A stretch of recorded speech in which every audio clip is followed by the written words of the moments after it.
4:25 తొట్టిల్లకుండా మిమ్మును కాపాడుటకును తన మహిమ ఎదుట ఆనందముతో మిమ్మును నిర్దోషులుగా నిలవబెట్టుటకును శక్తిగల మన రక్షకుడైన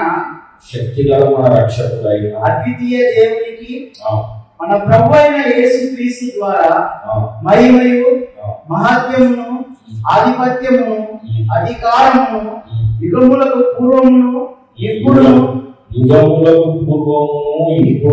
సర్వ యుగములను కలుగును గాక. ఆమేన్. దేవుడు చిన్న ప్రార్థన చేసుకుంటాం.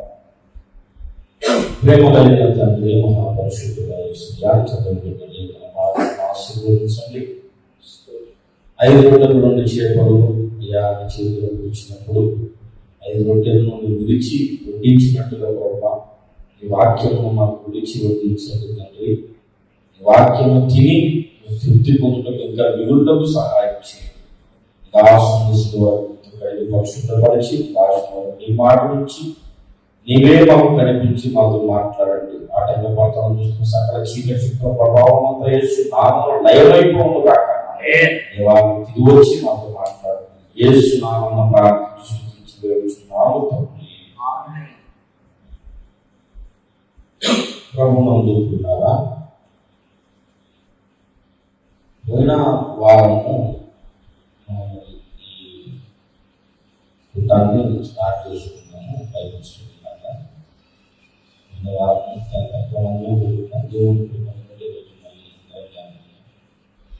పోయిన వారము నేను చెప్పిన వాక్యము గుర్తుంది. అసలు ఏం చెప్పాను నేను పోయిన వారం? దేవోక్తులు యూదుల పాలము చేయబడింది. రోమాపత్రిక 3వ అధ్యాయం. రోమాపత్రిక 3వ అధ్యాయం 1వ వచనం నుండి నేను చదువుతున్నాను చూడండి. అట్లయితే యూదునికి కలిగిన గొప్పతనమేమి, సున్నతి వలన ప్రయోజనమేమి? ప్రతి విషయమందును అధికమే. మొదటిది, దేవోక్తులు యూదుల పరము చేయబడను. దేవోక్తులు యూదుల పరము చేయబడదు. అట్లయితే యూదునికి కలిగిన గొప్పతనం ఏమి అంటున్నాడు. యూదునికి కలిగిన గొప్పతనం ఏమి అని ఆ మాట అనకముందు అట్లయితే అన్నాడు. యూదునికి కలిగిన గొప్పతనం ఏమి అనకముందు ఏమన్నాడు? అట్లయితే అని. అట్లయితే అన్న మాట వాడినప్పుడు కొన్ని మాటలు ఉన్నాయి బైబిల్. కాబట్టి అనే మాట, కాగా అనే మాట, ఈ ఏలయనగా, ఇవన్నీ ఎలాగనగా, ఏలయనగా, కాబట్టి ఇవన్నీ మాటలు వచ్చినానికి ప్రారంభంలో ఉంటాయి. అంటే అర్థం ఏంటంటే అంతకు ముందున్న మాటలతో ఈ మాటలు లింక్ చేసి చదువుకుంటేనే మనకు అసలు విషయం అర్థమవుతుంది అన్నమాట. ఆ మాటలు వచ్చినాం. అట్లయితే అన్నమాట కూడా అంతే. అయితే అన్నమాట, అట్లయితే అన్నమాట బాగా. అట్లయితే అని ఎందుకు అన్నాడంటే అంతకుముందు యూదుల గురించి ఒక మాట చెప్పాడు. 22వ అధ్యాయము 28వ వచనం నేనే చదువుతాను చూడండి. బాహ్యములకు యూదుడైన వాడు యూదుడు కాడు, శరీరమందు బాహ్యమైన సున్నతి కాదు. దేవుడు ఇశ్రాయేలులకు సున్నతి అనే ఒక ఆచారాన్ని నియమించాడు. అబ్రహాము దగ్గరనే దాన్ని నియమించాడు. అబ్రహాం నుంచి వాడు పుట్టిన ప్రతి మగ శిశువు కూడా సున్నతి చేయడం అలవాటు. 8వ రోజు తీసుకొని పోయి సున్నతి చేస్తారు. సున్నతిని దేవుడు ఎంత సీరియస్ గా తీసుకున్నాడంటే, మోసే ఉన్నాడు కదా, మోసే ఆయన గొర్రెలు కాసుకుంటుంటే దేవుడు ఆయనను ఆ గొర్రెలో ప్రత్యక్షమై దేవుడు సేవకు పిలిచాడు. వారికి హల్లెలూయా సేవకు పిలిచాడు మోసే. దేవుడు పిలిచిన తర్వాత ఆయన రానని చెప్పాడు. నేను అతివాన్ని ప్రభావ నా వల్ల కాదని ఏదో సాకులు చెప్పాడు, కానీ దేవుడు ఒప్పుకోలేదు. దేవుడు ఒప్పుకోకుండా సేవకు పిలిచాడు. సేవకి నా బయలుదేరాడు. ఐగుప్తులో నుండి ఇశ్రాయేలుని తీసుకురావడానికి బయలుదేరిపోతుంటే మార్గ మధ్యలో యెహోవా మోషేను సంపాదించాను అనుకుంటాడు. ఎందుకు అంటే తన కుమారునికి ఒకరికి సున్నతి చేయకుండా మోషే అట్లాగే వదిలిపెడతాడు. అంటే దేవుడు పిలిచి అభిషేకించిన సేవకుడిని, ఇశ్రాయేలును విమోచించడానికి దేవుడు వాడుకున్న సేవకుడు మోషే. అట్లాంటి మోషేను కూడా తన కుమారులను సున్నతి చేయలేదని దేవుడే చంపాలని చూస్తాడు. అంటే దాని సున్నతి అనడానికి ఎంత సీరియస్ తీసుకోవాలో మీరు చూడండి. ఇశ్రాయేలులో పుట్టిన ప్రతి మగవాడు కూడా తప్పనిసరిగా సున్నతి పొందాలి. సున్నతి పొందిన వాడే యూదులు. ఒక లెక్క ప్రకారం యూదులు అంటే ఒక ప్రత్యేకమైన జాతి. వాళ్ళకు దేవుడు ఇచ్చిన కృప ప్రత్యేకమైన కృప. ఇశ్రాయేలు మనకు తెలుసు, ఇప్పుడు ఇజ్రాయెల్ దేశం ఉంది. వాళ్ళకున్న జ్ఞానం కానీ, వాళ్ళకున్న టాలెంట్ కానీ, వాళ్ళకున్నటువంటి ఏమంటారు జ్ఞానం, సైంటిఫికల్ గా వాళ్ళు తయారు చేసిన పరికరాలు కానీ ఎవరు చేయలేదు ప్రపంచంలో. చిన్న దేశం. ఇప్పుడు ఇశ్రాయేల్ దేశం ఎట్లా ప్రారంభమైంది? ఎవరి ద్వారా ఇశ్రాయేల్ జాతిని దేవుడు ప్రారంభించాడు చెప్పండి? అబ్రహాము ద్వారా దేవుడు ప్రారంభించాడు. నేను పోయిన వారం ఇంకా కొంచెం ముందుకు వెళ్ళాను. ఆదికాండం చేయండి. ఆదికాండము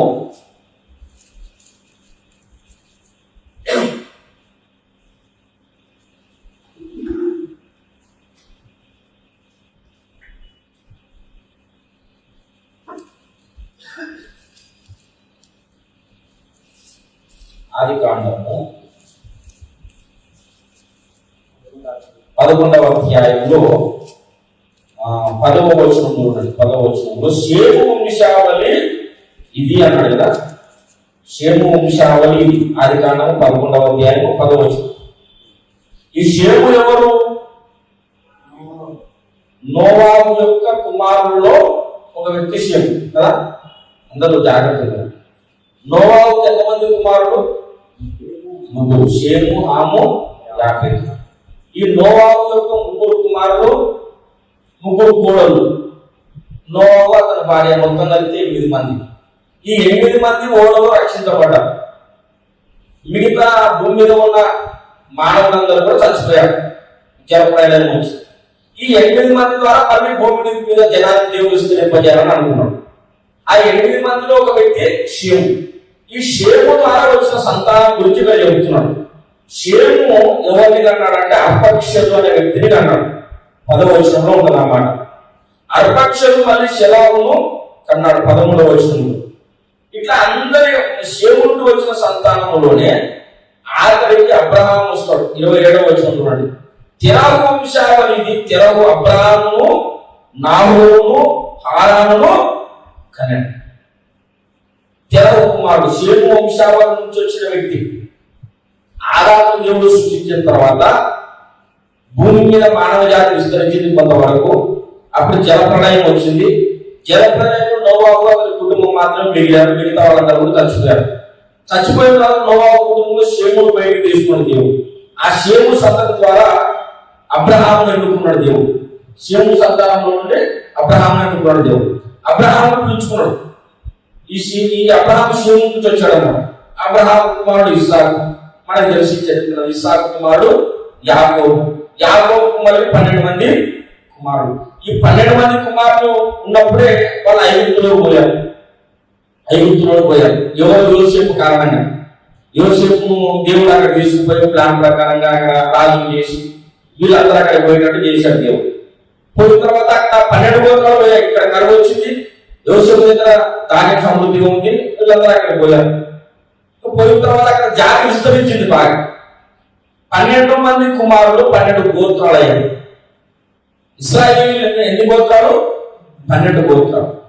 ఈ 12 గోత్రాల వాళ్ళే విస్తరించి కొన్ని లక్షల జనాభా అయ్యారు. ఇశ్రాయేలీయులు ఐగుప్తు నుంచి బయటకు వచ్చేటప్పుడు ఎంతమంది బయటకు వచ్చారు? 6 లక్షల కాల్బలం. కాల్బలం అంటే అర్థం ఏంటి? సైనికులు యుద్ధం చేసేవాళ్ళు కదా. యుద్ధం ముసలు చేస్తారా? స్త్రీలు చేస్తారా? పిల్లలు చేయరు. స్త్రీలు, పిల్లలు, ముసలు కాకుండా మిగతా వాళ్ళు ఎంతమంది? 6 లక్షల మంది. అంటే వీళ్ళందరినీ కలిపితే కనీసం 30 లక్షల మంది ఉంటారు.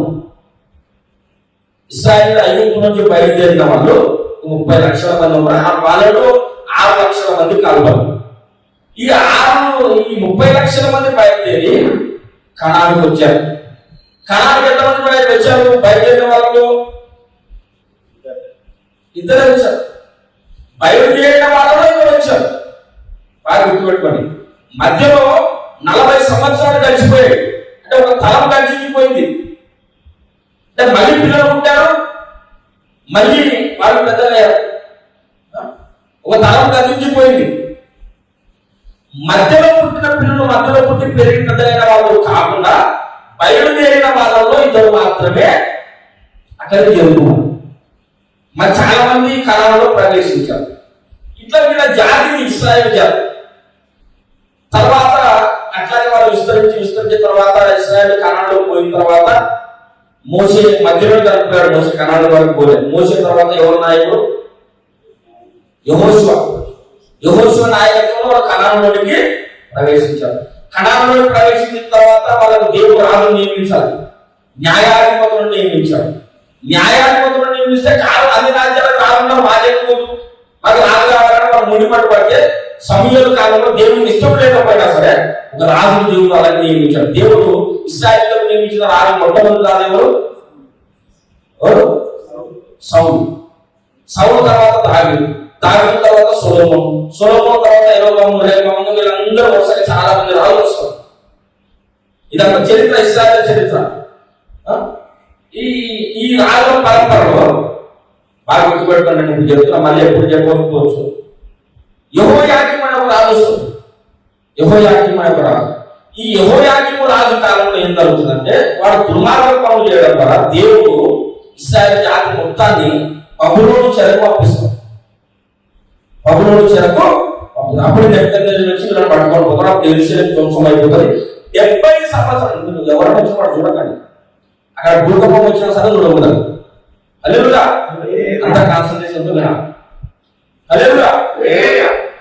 ఇశ్రాయేలీయులు యెహోయాకీము రాజు కాలంలో బబులోను చెరలోకి పోయారు. ఎన్ని సంవత్సరాలు అంటే 70 సంవత్సరాలు. 70 సంవత్సరాలు బబులోను చెరలోకి పోయిన తర్వాత మళ్ళీ దేవుడు 70 సంవత్సరాల తర్వాత ఎజ్రా, నెహెమ్యా వీళ్ళని వాడుకొని దేవుడు మళ్ళీ ఏం చేశారంటే మళ్ళీ యెరూషలేమును తిరిగి నిర్మాణము. ఇదంతా చరిత్ర. యేసయ్య కాలం దగ్గర పోతాము. యేసయ్య కాలంలో ఇశ్రాయేలు వాళ్ళ దేశంలోనే ఉన్నారు.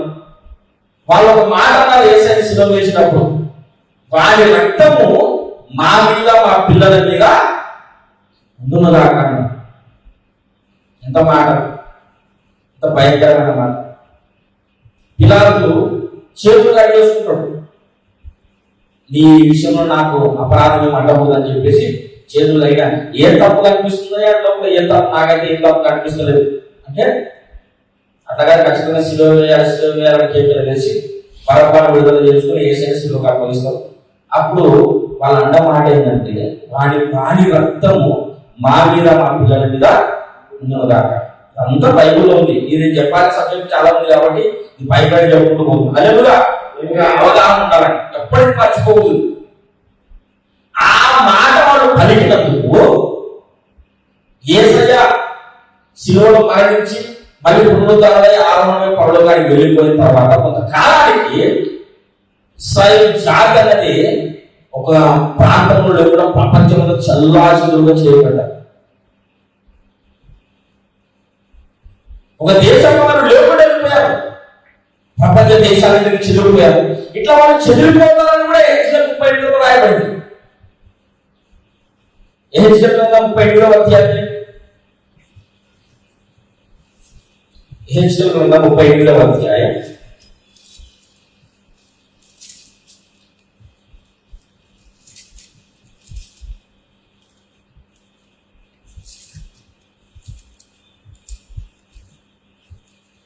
38 చాలా దినములైన తర్వాత అందరికీ అండి. హెచ్చరిక 38 చాలా దినములైన తర్వాత మీరు శిక్ష నొందుదురు. సంవత్సరముల అంతములో ఖడ్గం నుండి తప్పించుకొని నీవు ఖడ్గం నుండి తప్పించుకొని ఆయా జనములలో చెదిరిపోయి ఎడతెగక పాడుగా ఉన్న ఇశ్రాయేలీయుల ఆ ఎడతెగక పాడుగా ఉన్న ఇశ్రాయేలీయుల పర్వతముల మీద నివసించుటకై పర్వతముల మీద నివసించుటకై మరలా సమకూర్చబడిన జనుల యొద్దకును మరలా సమకూర్చబడిన జనుల యొద్దకు ఆయా జనులలో నుండి రప్పించబడి నిర్భయముగా నివసించు జనులందరి యొద్దకును నీవు వచ్చేది బాగా ఇక్కడ ఏం రాయబడిందంటే నేను చదువు చూడండి ఒకసారి. ఖడ్గం నుండి తప్పించుకొని అది ఎక్కడి నుంచి స్టార్ట్ అయింది? చాలా దినములైన తర్వాత నీవు శిక్షణ ముందు సంవత్సరముల అంతములో నీవు అన్న తర్వాత నుంచి చదువుకున్నాడు. నీవు అన్న తర్వాత ఏంటి? ఖడ్గం నుండి తప్పించుకొని ఆయా జనములలో చెదిరిపోయి ఇశ్రాయేలు జాతి ఖడ్గం నుండి తప్పించుకొని వేరే వేరే దేశాలు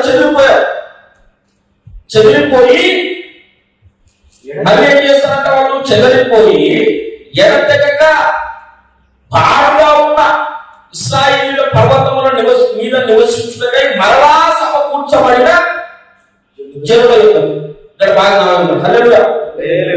ఇశ్రాయేలీయులు చెదిరిపోతారు అని ఇక్కడ ప్రవచించారు. ఖడ్గము వారి మీదకి వస్తుంది, దానిని తప్పించుకోవడానికి ప్రపంచ దేశాలన్నింటినీ చెదిరిపోతారు ఇశ్రాయేలీయులు అని ఇక్కడ ప్రవచించాడు. చెదిరిపోయిన తర్వాత చాలా దినములు పాడుగా ఇశ్రాయేలు దేశం ఉంటుంది. ఉన్న తర్వాత సంవత్సరముల అంతంలో అన్నాడు. ఈ మాట గుర్తుపెట్టుకోండి. సంవత్సరముల అంతంలో మరలా సమకూర్చబడిన ఇశ్రాయేలు జాతి చెదిరిపోతుంది. ఇది ఎప్పుడు? యేసయ్య కంటే ముందు 400 సంవత్సరాల కిందట రాయబడ్డ ప్రవచనం కదా. అప్పుడు చెప్పాడు ఇశ్రాయేలు చెదిరిపోతారు, చెదిరిపోయి చాలా దినములు వాళ్ళు వేరే దేశాల్లో ఉంటారు, సంవత్సరముల అంతంలో మరలా వాళ్ళు సమకూర్చబడతారు అని ఇక్కడ చెప్పాడా? ఇది చెప్పిన తర్వాత 400 సంవత్సరాలకు యేసయ్య పుట్టాడు. యేసయ్య శిలువ వేశారు, చంపేటప్పుడు ఆ మాట పలికారు. ఏమాట? వాడి రక్తము మా మీద మా పిల్లల మీద. ఆ మాట పలికినందుకు వాళ్ళు ప్రపంచ దేశాలన్నీ చెదిరిపోయారు. ఈ ప్రవచనం నెరవేరింది కదా. అంటే చెప్పినట్టు 500 సంవత్సరాల తర్వాత నెరవేర్చింది. వాళ్ళు చెదిరిపోవడం మాత్రమే కాదు, మళ్ళీ సమకూర్చబడతానికి రాయబడింది. యేసయ్య సిలువ వేయబడి మరణించి మరి 3 తరాలు వెళ్ళిపోయిన తర్వాత ఆ మొదటి శతాబ్దంలో చెదిరిపోయిన ఇశ్రాయేలీయులు, అప్పుడు చెదిరిపోయిన వాళ్ళకు స్వాతంత్రం వచ్చింది. అంటే వాళ్ళు కూడా ఆయా దేశాల్లో చెదిరిపోయారు కదా. చెదిరిపోయిన వాళ్ళందరూ మళ్ళీ అక్కడ సమకూర్చబడ్డారు. అంటే ఈ ప్రవచనము నెరవేరు. ఇట్లా బైబిల్లో ప్రతి మాట కూడా కొన్ని వందల వేల సంవత్సరాల కింద ప్రవచించిన ప్రతి మాట కూడా తప్పకుండా నెరవేరింది. అది బైబిల్ గ్రంథం యొక్క విశిష్టత. యేసయ్య పుట్టుక గురించి కూడా అంతే. యేసయ్య ఎక్కడ పుడతాడో బైబిల్లో రాయబడింది. ఎప్పుడు పుట్టిన తర్వాత కాదు, అందరి చేతిలో పుట్టిన తర్వాత రాస్తాం. పుట్టిన తర్వాత రాయడం గొప్ప సంగతి. అది పుట్టకముందు కొన్ని వందల సంవత్సరాల కింద, వేల సంవత్సరాల కిందట యేసయ్య ఎక్కడ పుడతాడో ప్రవక్తలు ప్రవచించారు, ఎక్కడ పెరుగుతాడో ప్రవక్తలు ప్రవచించారు, ఎవరి గర్భంలో పుడతాడో ప్రవక్తలు ప్రవచించారు. ఆయన ఎప్పుడు శిలువ వేయబడతాడు, యెరూషలేములో ఎట్లా వస్తాడు, జాగ్రత్తలో వస్తాడు, ప్రతిదీ కూడా ప్రవక్తల ద్వారా ముందు ప్రవచించబడి ఆ ప్రవచించబడిన లేఖనాలు తూచా తప్పకుండా నెరవేరే యేసయ్య జీవితంలో ఇట్లా చెప్పినట్టు చేయగలిగిన వ్యక్తి నిజమైన దేవుడు అన్నమాట. దేవుడు తప్ప ఎవరు చేయగలట? దేవుడు తప్ప ఎవరు చేయగలరు. కాబట్టి యేసయ్య నిజమైన దేవుడు. హల్లెలూయా. యేసయ్య తప్ప వేరే మార్గం లేదు. బైబిలే నిజమైన దైవ గ్రంథం, సత్య గ్రంథం. నువ్వు వేరే మార్గం. ఎందుకంటే బైబిల్ చరిత్ర కాదు, జరిగింది రాయడం కాదు. జరగకముందు కొన్ని వందల వేల సంవత్సరాల క్రితం రాశాను, రాసినట్టుగా తూచా తప్పకుండా జరిగింది. లేఖనం నెరవేరినట్లు నేను తప్పు కొలుస్తున్నాను అంటాడు కదా యేసయ్య. యోహాను సువార్త 19వ అధ్యాయం 19వ అధ్యాయంలో ఎందుకు తప్పు కొలుస్తున్నాను అన్నాడు? లేఖనం నెరవేరినట్లు నేను తప్పు కొలుస్తున్నాను అన్నాడు. అంటే ముందు ప్రవచించబడిన ప్రవచనం, ఆ ప్రవచనం నెరవేరాలని ఈ మాట అన్నాడు. నా దేవా అనేది నుంచి 22వ కీర్తన. అంటే ప్రతిదీ కూడా సిలువ వేయబడటం కానీ సిలువ మీద ఉన్నప్పుడు కానీ జరిగిన ప్రతి కార్యము కూడా ఎందుకు జరిగింది? లేఖనాలు నెరవేర్చడానికే జరిగింది. ఇది బైబిల్ యొక్క విషయం. ఇప్పుడు నేను చెప్పే పాయింట్ ఏంటంటే ఇశ్రాయేలు అనే ఒక జాతి ఉన్నారు కదా, వాళ్ళు ఇప్పుడు మళ్ళీ సమకూర్చబడి ఇప్పుడు ఒక ఇశ్రాయేల్ జాతి దేశం ఏర్పడింది. ఇప్పుడు కూడా వాళ్ళకున్న జ్ఞానమే లేదు. ఇప్పుడు కూడా వాళ్ళు ఏసైని ధృవీకరించినా సరే వాళ్ళ గురించి దేవుని కృపా పూజలు తొలిగిపోలేదు. అయితే ఒక మాట అయితే వాస్తవం ఏంటంటే ఏసయ్యను తృణీకరించి ఉన్నారు కదా వాళ్ళు. ఇంత గొప్ప జాతి కదా, వాళ్ళ జాతిని దేవుడు ఎట్లా నిర్మించాడు ఒక జాగ్రత్త తీసుకొని ప్రారంభం నుండి ఒక శ్రద్ధ తీసుకొని అబ్రహాము బయటికి పిలిచి అబ్రహాం ద్వారా ఇస్సాకు ద్వారా యాకోబు ద్వారా వాళ్ళ సంతానం ఐగుప్తులో ఇంత ప్రపంచ చరిత్రలో ఎక్కడ ఎప్పుడు జరిగిన అద్భుతాలు వాళ్ళకు దేవుడు చేశాడా? ఎర్ర సముద్రం చీలిపోవడం అయితేనేమి, ఆకాశం నుండి ఆహారం దొరకడం అయితేనేమి, అవి ఎక్కడ జరిగాయి ప్రపంచంలో? ఒక ప్రత్యేకంగా వాళ్ళని దేవుడు చూశాడన్నమాట. ఇశ్రాయేలు జాతి వాళ్ళకున్న జ్ఞానం వేరు, వాళ్ళకున్న దేవుని కృప వేరు, వాళ్ళకున్న దేవుని ప్రత్యేకత వేరు. అయితే నేను ఒక మాట అడుగుతున్నాను. ఒక వ్యక్తి ఒక ఇశ్రాయేలు దేశంలో ఇశ్రాయేలుడిగా పుట్టాడు అనుకోండి. పుట్టిన తర్వాత సత్యంగా వరకు యేసుప్రభు నమ్ముకోకుండా, యేసుప్రభు తెలిసినా సరే నమ్ముకోకుండా చచ్చిపోయాడు అనుకోండి. ఆ వ్యక్తి రక్షణ పొందనట, స్వర్గానికి వెళ్తాడా, పాతాళానికి పోతాడు? నాకు చెప్పాలి. పరదేశం పోతాడా, పాతాళం పోతాడు? అంత గొప్ప చరిత్ర ఉండి అంత ప్రత్యేకంగా ఉన్నా సరే యేసు నమ్మకుంటే ఆ వ్యక్తికి ఏమైపోతుంది? ఏ సపరేషన్ అనేది ఏమీ లేదు కదా, ఏ ప్రత్యేకత అంటే వాళ్ళకు బైబిల్లో ఒక చోట అంటాడు ఏంటంటే యూదులని గ్రీసు దేశస్తులని భేదము లేదు. రోమాపత్రిక లేదు, రోమాపత్రిక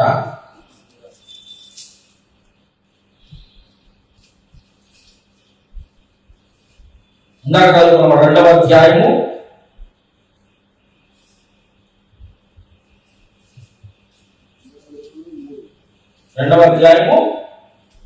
28వ వచనం. వాక్యమునకు యూదుడైన వాడు యూదుడు కాడు, వాక్యమునకు యూదుడైన వాడు యూదుడు కాడు. అంటే వాళ్ళకు ఉన్నటువంటి ప్రత్యేకత దేవుడు కొట్టేసినట్టుగా మాట్లాడుతున్నాడు అక్కడ. అర్థమైందా? వాళ్ళకి ఇంత ప్రత్యేకత దేవుడు చెప్పుకుని వచ్చి మీరు అంత వేస్తాను అనేది దేవుడు మాట్లాడుతున్నారు కదా. అయినా సరే పౌలు ఏం చెప్తారంటే వాళ్ళ గురించి కొన్ని మాటలు చెప్తారు. అట్లయితే యూదునికి కలిగిన గొప్పతనము ఏమి అక్కడ కదా మనం చదువుకున్న మాట, ఇందాక చదువుకున్న కదా రోమాపత్రిక 3వ అధ్యాయం మొదటి వచనం, రోమా 3:1. అట్లయితే యూదునికి కలిగిన గొప్పతనమేమి, సున్నతి వలన ప్రయోజనమేమి, ప్రతి విషయమందును అధికమే. ఇక్కడ చెప్తున్నాడు అన్నమాట. ఇప్పుడు బాగా ప్రతి విషయమందును అధికమే అని ఒక మాట చెప్పాడు అక్కడ. మొదటిది దేవోక్తులు యూదుల పరము చేయబడి, ఇక్కడ మన అంశం స్టార్ట్ అయింది. హల్లెలూయా. దేవోక్తులు యూదుల పరము చేయబడి అన్నాడు. బైబిల్లో 66 గ్రంథాలు ఉన్నాయి. ఈ 66 గ్రంథాలు రాసింది యూదులే రాశారు. వాళ్ళ ప్రవక్తలు యూదులే మొత్తం. ఎంతమంది ప్రవక్తలు రాశారు?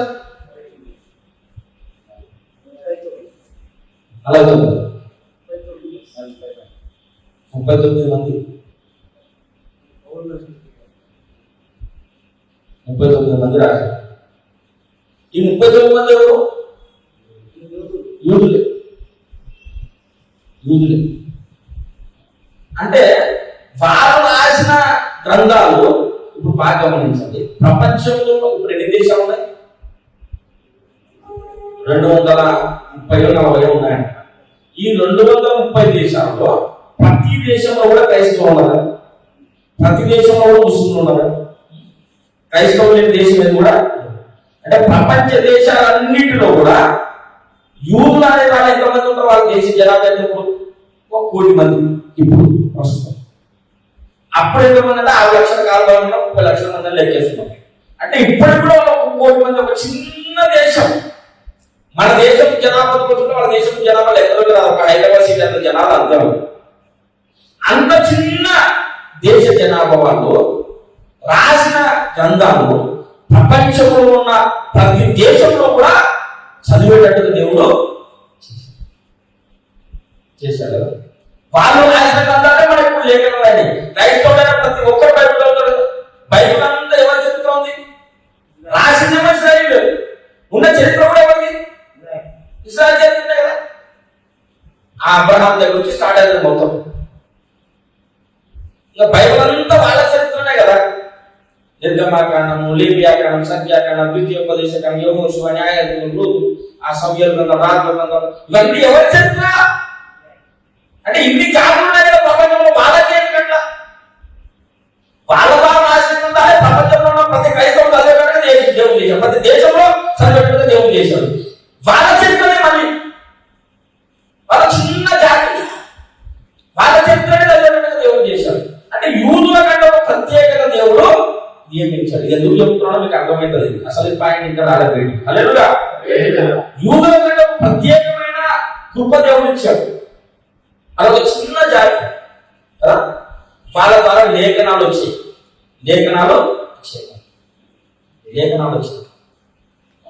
వాళ్ళ ద్వారా ఇంకేమి వాళ్ళ ఉన్న ప్రత్యేకత ఏంటంటే ఇక్కడ ఒక మాట చెప్పాడు కదా, దేవోక్తులు యూదుల పరము చూశారన్నమాట. ప్రతి విషయమందు అర్థమే దేవోక్తులు, మొదటిది దేవోక్తులు యూదుల పరము. ఇక్కడ మొదటిది అన్నాడు. మొదటిదంటే రెండవది ఉండాలి కదా. ఇశ్రాయేలు కలిగిన గొప్పతనం గురించి చెప్తున్నాడు. ఇశ్రాయేలు కలిగిన గొప్పతనం ఏమి అంటే మొదటిది ఈ దేవోక్తులు యూదుల పరము. మొదటిది అంటే రెండవది ఉండాలి. రెండవది ఏంటంటే ఇదే రోమా పత్రిక 9వ అధ్యాయంలో రండి.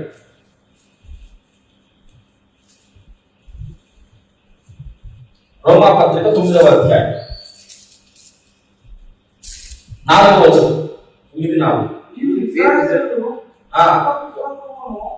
వీరు ఇశ్రాయేలీయులు దత్తపుత్రత్వమును, మహిమయు, నిబంధనను, ధర్మశాస్త్ర ప్రధానమును, అర్చనాచారాలను, వాగ్దానములను వీరి ఎవరిని? ఇశ్రాయేలీయులు. ఏమేమి చెప్పాడు అక్కడ? దత్తపుత్రత్వము, మహిమయు, నిబంధనలను, ధర్మశాస్త్ర ప్రధానమును, అర్చనాచారాలను, వాగ్దానములను వీరి. ఇది వీళ్ళలో ఉన్న మరొక ప్రత్యేకత. ఎన్ని విషయాలు చెప్పారంటే ఇవన్నీ కూడా వాళ్ళకున్న ప్రత్యేకత. మొదటిది దేవోక్తులు యూదుల పరము. ఇక్కడ కొన్ని విషయాలు చెప్పాడు. యూదులకు ఉన్న ఆధిక్యత ఏంటంటే ఇంకొక మాట నేను యోహాను సువార్త 4వ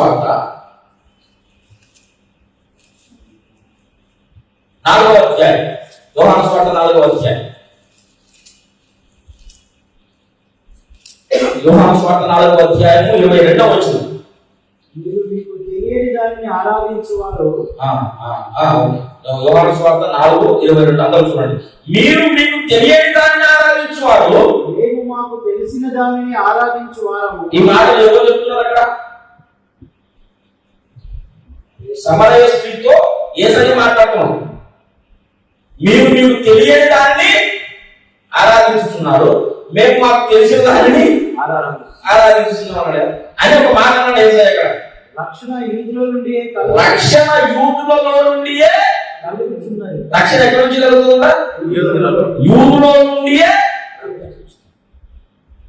చూసాము, మొట్టమొదటిది దేవోక్తులు యూదుల పరము, దత్తపుత్రత్వము, మహిమయు, నిబంధనలు, అక్షరాచారాలను, ధర్మశాస్త్రమును, వాగ్దానములు వీరు. తర్వాత రక్షణ యూదుల నుండియే. రక్షకుడు ఎక్కడి నుంచి వచ్చాడు? యూదుల నుండి వచ్చాడు. ఇవన్నీ యూదులకు ఉన్న ప్రత్యేకత అన్నమాట కదా. ఇందులో మనం ఇక్కడ చూసుకున్న పేరు వాక్యము. ఇప్పుడు 66 గ్రంథాలు లేఖనాలు ఎక్కడి నుంచి వచ్చాయి? యూదుల నుండే వచ్చింది కదా. యూదుల చరిత్రనే రాసింది కూడా ఎవరు? యూదులు.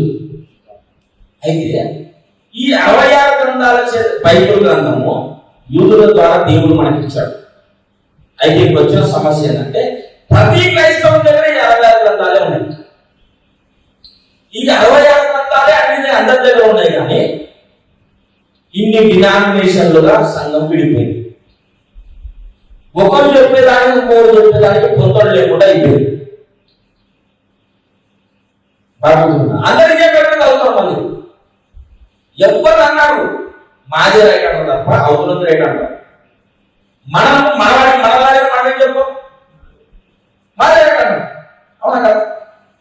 ఇప్పుడు సెవెంత్ అడ్వెంటిస్ట్ వాళ్ళు వాళ్ళ దగ్గర పోయినాం అనుకో, సరే అన్నింటికంటే ముఖ్యమైనది ఏంటంటే శనివారం ఊరుకోవడం అన్నమాట. మన ఆదివారం ఊరుకోం. ఇప్పుడు ఎవరో సాక్ష్యం దగ్గర పోయినాము, వాళ్ళు ఇదే బైబిల్ చూపిస్తారు. వాళ్ళు ఇదే బైబిల్ చూపించి అసలు వాస్తవం ఏంటంటే యేసయ్య కాదు సార్ దేవుడు, యెహోవా దేవుడు. యేసయ్య యెహోవా పక్కన ప్రవక్త. యేసయ్య నమ్మాలి కానీ ఆయన పూజించకూడదు అని వాడిదే బైబిల్ చూపిస్తారు. మళ్ళీ యేసయ్య దేవుడు నమ్మే మనం కూడా ఏం చూపిస్తున్నాం? ఇదే బైబిల్ వాడింద్రుడే వచ్చిన చూపిస్తారు, వాడింద్రుడే వచ్చిన చూపిస్తారు. ఎందుకు వస్తున్నాం? వాళ్ళ భాషలు, ప్రవచనాలు, అద్భుతాలు, వరాలు ఇవి బాగా ఉపయోగిస్తారు. ఎబ్రోను, ప్రధానం, చర్చ, క్రైస్తవులను వీళ్ళేమో భాషలు నమ్మరు, ప్రవచనాలు నమ్మరు. వీళ్ళేమో భాషలు మాట్లాడితేనే ఆత్మ ఉన్నట్టు, ఆత్మ లేనివాడు నా వాడుగా చేశాను కదా. కాబట్టి ఆత్మ లేకపోతే పరలోకానికి రాదు. ఆత్మ ఉన్నది ఎట్లా రుజువు?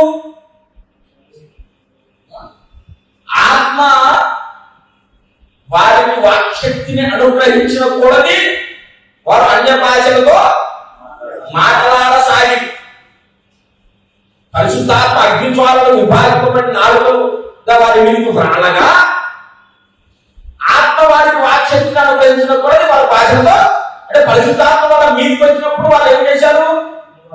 అన్య భాషలు మాట్లాడారు. అంటే ఎవరి మీదకైనా పరిశుద్ధాత్మ వస్తే వాళ్ళు ఏం చేయాలా? ఆ మాట ప్రకారంగా అపోస్తలుల 2వ అధ్యాయంలో ఏం చేయాలా? భాషలు మాట్లాడాలి. భాషలు మాట్లాడకపోతే లేదంటే. కాబట్టి ఈ ఎబ్రోలు, బ్యాప్టిస్టులు, బ్రదర్లు, చర్చ్ వీళ్ళందరూ భాషలు నమ్మరు, వాళ్ళ భాషలు మాట్లాడారు. కాబట్టి వాళ్ళకు పరిశుద్ధాత్మ లేదు, కాబట్టి వాళ్ళు పరలోకం రాదు అని వీళ్ళు అంటారు. వాళ్ళు వీళ్ళు ఏం వచ్చామో చూపిస్తారు, మళ్ళీ బైబిల్ వచ్చామో చూపిస్తారు. ఇప్పుడు వీళ్ళ సంగతి పక్కన వీళ్ళ దగ్గర వీళ్ళు కూడా నా బైబిల్ వచ్చామో చూపిస్తారు. భాషలను నిలిచిపోను, ప్రవచనములను నిరర్ధకమైన వాడు కదా. ప్రవచనములను నిరర్ధక భాష నిలిచిపోనన్న తర్వాత ఇప్పుడు ఎట్లా మాట్లాడతారు సార్? భాషలు మాట్లాడుతున్నా అర్థం చెప్పినవాడు ఎప్పుడు మాట్లాడుతున్నాడు కదా. భాషను అన్నం సూచన చెప్పాడు కదా. భాష ఎంత మాట్లాడతారు? దయ భాషలు అయిపోయి అని వీళ్ళు బయట చూపిస్తారు. భాష మాట్లాడే అందరూ కూడా దయ్యం బట్టి మాట్లాడుతున్నారు, దేవుడు మాటలు కాదని అసలు భాషలు మాట్లాడుతుందని అర్థమవుతుంది. భాష అర్థమైందా? అర్థం కావు, మాట్లాడడానికి అర్థం కావు, వినడానికి అర్థం కావు. మీరు బాగుండండి. మొట్టమొదటిసారి అపోస్తలుల కార్యంలో పరిశుద్ధాత్మ వచ్చినప్పుడు వాళ్ళు భాష మాట్లాడారు. అప్పుడు అందరికి అర్థమైనా అర్థం కదా? అర్థమైన భాషలకు మాట్లాడారు. ఇవి ఇప్పుడు మాట్లాడతారు.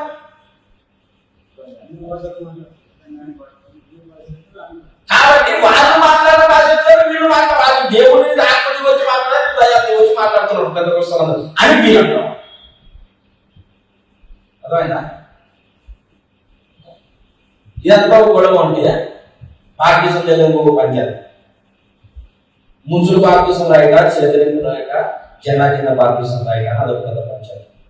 అసలు ఇదంతా అసలు బాప్టిజం వద్దని చెప్పినప్పుడు అంటే ఇన్ని రకాలుగా ఉన్నది. మళ్ళీ ఇదే 66 గ్రంథాలు. ఇన్ని రకాలుగా సంఘం చీలిపోయింది. ఎవరి దగ్గరకు పోయినా సరే మాది రైట్ వీళ్ళు కూడా వచ్చినా చూపిస్తాం. వీళ్ళ దగ్గర కూడా వీళ్ళు మాది రైట్ వీళ్ళు కూడా వచ్చినా చూపిస్తాం. ఎవరి రైట్ అర్థం కాక మనం అలా అర్థం అదే. ఇప్పుడు ఎట్లా తెలుసుకోవాలి అంతా? వాళ్ళు వీళ్ళు కలిసి కూర్చొని మాట్లాడుతున్నాడు, అట్లా మాట్లాడాలి. అవన్నీ ఇప్పుడు ఎందుకు లేదు సార్, అవన్నీ తర్వాత మనకి ముందు మనకు పరిశుద్ధత, విశ్వాసము, ప్రార్థన ఇవి కాదని మనం చెప్పం. పరిశుద్ధత ఉండాలి, విశ్వాసం ఉండాలి, ప్రార్థన ఉండాలి, భక్తి ఉండాలి, ఇది విషయాలు అన్నీ ఉండాలి. కానీ అంతటా ఆగిపోదు సార్. సిద్ధాంత విషయాల్లో ఏది సత్యమో ఏది సత్యం ఫస్ట్ తెలుసు. ఏది చెప్పాడు కదా, ఎన్నాళ్ళ బట్టి మీరు రెండు తలపుల మధ్య నడవచ్చు. రండి, యెహోవా దేవుడైతే ఆయన ఆరాధిద్దాం, బయట దేవుడైతే వాడిని ఆరాధిద్దాం. రండి తెలుసుకుందాం ఫస్ట్. ఈ రెండు తల